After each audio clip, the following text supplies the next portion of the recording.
excited? Yes, indeed. Lewis. Stephen. Lewis.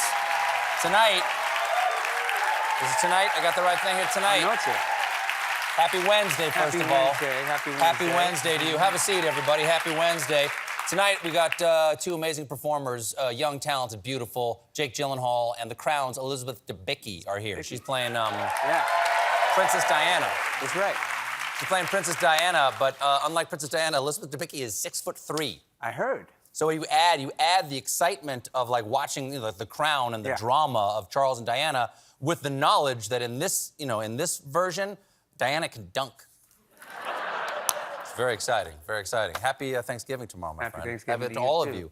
Folks, I spend most of my time right over there wandering the story market, picking out the finest, most topical Kelly Bronze news turkey, the brightest, most exquisite Yukon Gold potatoes, and the ripest McFarland cranberries, then preparing and assembling them all into the spectacular classic Thanksgiving spread that is my nightly monologue. But sometimes, just sometimes, folks, I crash a stolen cable service van into a condemned middle school cafeteria, scrape together some discarded fruit by the foot, expired yoo-hoo, and what is either an old slice of bread or a falling ceiling tile, and slap it all together to serve the assembled raccoons the demented outlaw picnic of news that is my segment. Meanwhile.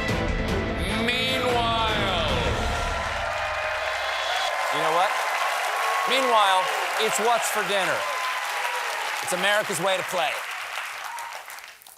Meanwhile, musician DJ Khaled is offering fans a unique chance to book an Airbnb stay in his shoe closet.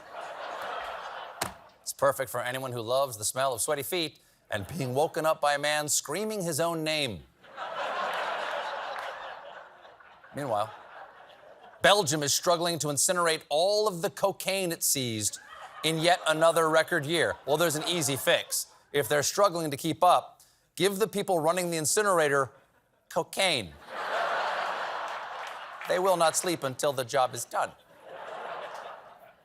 Meanwhile, after a series of very public setbacks, Elon Musk's 2022 wealth loss exceeds $100 billion.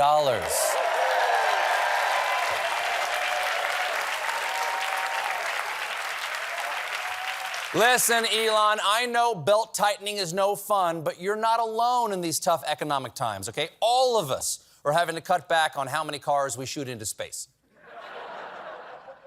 Meanwhile, an earbud piece was stuck in a British man's ear for 5 years. And that whole time, it was playing one extended Fish solo. Here's what happened. A little piece of an earbud popped off in the man's ear, and after 5 years of suffering from hearing loss, he purchased a home endoscope kit, and the tiny camera alerted him to a small white object inside his ear, so he visited an ear, nose, and throat surgeon who was able to remove the offending object. So I just need to fix that headline.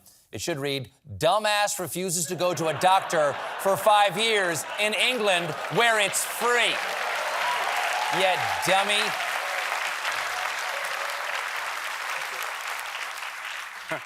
Meanwhile, a Bavarian man now holds the Guinness World Record for assembling the largest collection of Rubik's Cubes, or rotating puzzles, in the world.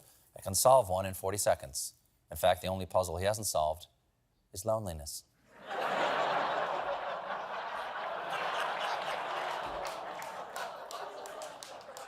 Yeah.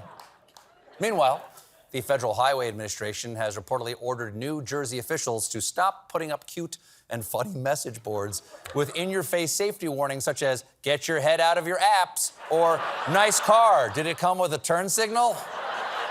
The FHA is requiring that from now on, the signs use only serious jokes like, "Why did the chicken cross the road?" Because its car was impounded after blowing a .18 on the breathalyzer. Also, the chicken's wife left him. Meanwhile, in fancy food news, the New York Times has given a rare 4-star review to a new sushi restaurant that it describes as maybe the only restaurant in New York that will slip cod semen into the middle of a very expensive tasting menu. And that is the most upsetting maybe I've ever seen. I hope New York waiters will understand when, for the rest of my life, I say, just in case, hold the cod semen. We'll be right back.